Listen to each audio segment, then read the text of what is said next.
Hey guys, my name's Kelby Snow, and this is my lesson plan for 1 through 3. So, uh, my subject is algebra, grade 9 through 12.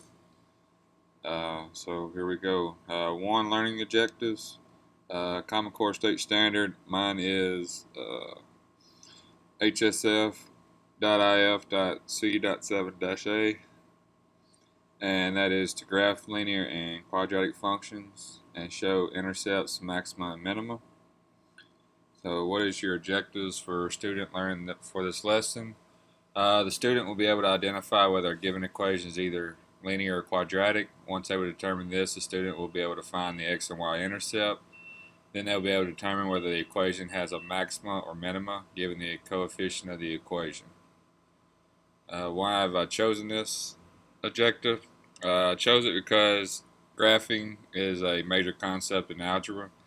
It's huge. A lot of things are used in graphing, a lot of concepts in math. Graphing acts as a basis, so it's a huge concept to know, and students must know how to do it. So that's why I chose graphing. 2, student grouping. How would you group students for instruction? First, the students will begin working individually. How learning to graph, find the intercepts as well as the maximum or minima. After working individually, I'll group the students into groups of 3 to compare their graphs, communicate to one another whether or not the graphs are right. After teamwork and helping each other out, we'll walk and check each group and then check their work to see how I can tell them how to fix it. Why have you chosen this grouping? I chose it because first you need to work individually to see whether or not you understand the concept.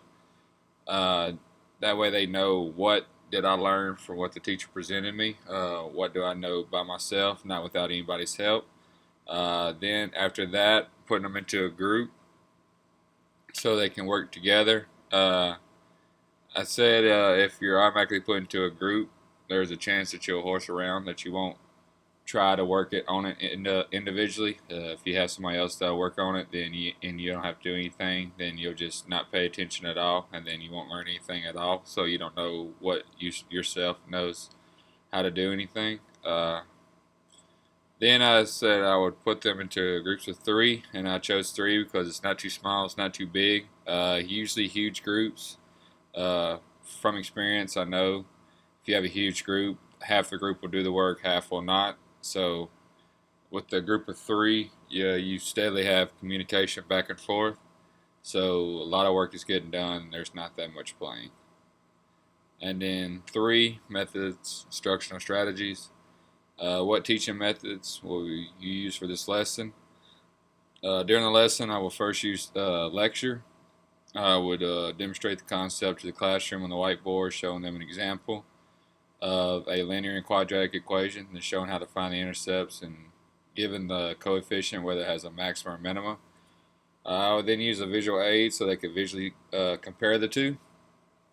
That way they could see what a linear equation looks like, what a quadratic equation looks like. Then I would show them how to find the x-intercepts, y-intercepts, what they are, what they look like, how to find them, what that looks like, and then what the maxima looks like and the minima looks like. That way they'll have a picture of it in their mind. Then I would have the students work individually, put them into small groups, discuss it with each other. Then we would have feedback between me and the individual groups, and then get together as a class and discuss the lesson as a whole. Why have you chosen this method or these methods? I've chosen these methods because I believe as a teacher it will be effectively, this way will effectively demonstrate the concept. The lecture will give the concept across to them, kind of like just a brief idea of what it is. And then the idea of graphing, find the properties of the graph. And then the visual aid will give them a picture of it so they can physically see it, help them get a picture of it.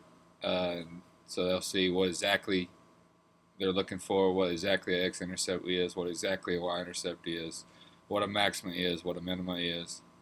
Then the individual and small group work will allow the student to first see what they took from the lecture, and then they'll have the opportunity to see what others took from the lecture, and they'll be able to compare and contrast their ideas. And then finally, the feedback between me and the small groups and then me as the class will further explain the students' work and then answer any clarifications they need to further understand their graphing. Thank you very much.